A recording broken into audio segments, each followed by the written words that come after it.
Assalamualaikum warahmatullahi wabarakatuh. Berjumpa lagi dengan saya, Ai Fitri Purnama. Kali ini saya akan mempresentasikan tentang sintesa agenda 3 dan persona brandingnya. Pada agenda 3 ini memuat 3 materi pokok, yakni manajemen ASN, pelayanan publik, dan whole of government. Manajemen ASN merupakan pengelolaan ASN untuk menghasilkan pegawai yang profesional, memiliki nilai dasar, etika profesi, bebas dari intervensi politik, bersih dari praktik korupsi, kolusi, dan nepotisme. Konsep manajemen ASN meliputi kedudukan ASN, peran ASN, hak dan kewajiban ASN, serta kode etik ASN. Konsep manajemen ASN juga meliputi sistem merit dalam pengelolaan dan mekanisme ASN. Kedudukan ASN. Berdasarkan jenisnya, pegawai ASN terdiri atas pegawai negeri sipil dan pegawai pemerintah dengan perjanjian kontrak atau P3K. Pegawai ASN berkedudukan sebagai aparatur negara yang menjalankan kebijakan yang ditetapkan oleh pimpinan instansi pemerintah, serta harus bebas dari intervensi politik. Lalu bagaimana dengan peran ASN? Pegawai ASN memiliki peran sebagai perencana, pelaksana, dan pengawas penyelenggaraan tugas umum pemerintahan dan pembangunan nasional. Kemudian, hak dan kewajiban ASN. Hak dan kewajiban ASN. Dalam Undang-Undang ASN, hak PNS adalah sebagai berikut. PNS berhak memperoleh gaji, tunjangan, dan fasilitas, cuti, jaminan pensiun dan hari tua, perlindungan, dan pengembangan kompetensi. Sementara itu, P3K berhak memperoleh gaji dan tunjangan, cuti, perlindungan, dan pengembangan potensi. Sesuai dengan asas proporsionalitas, hak yang diterima ASN harus diiringi dengan memenuhi kewajiban.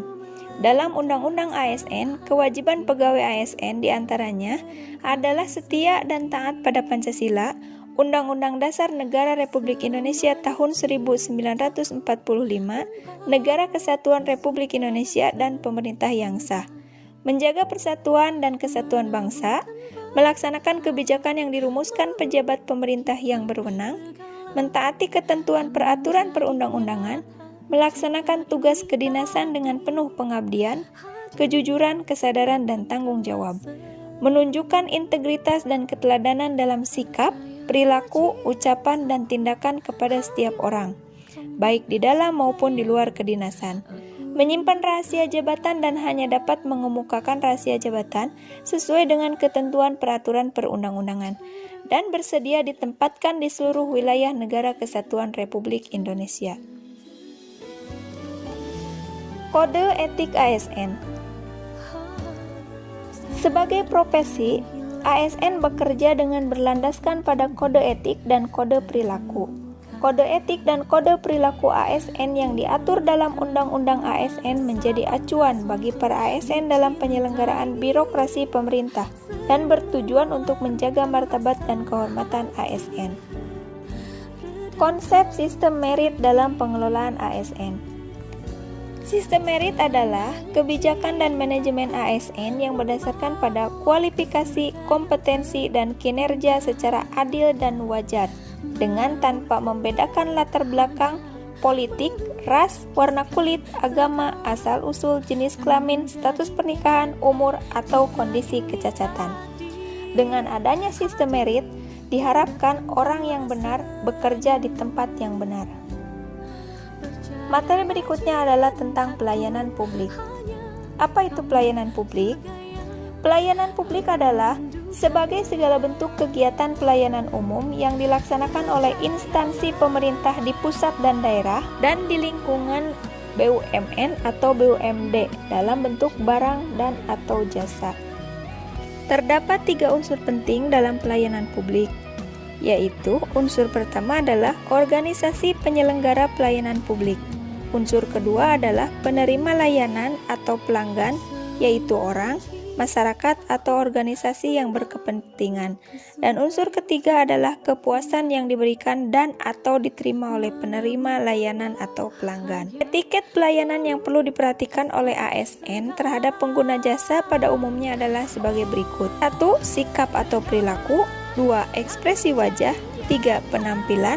4. Cara berpakaian. 5. Cara berbicara. 6. Cara mendengarkan.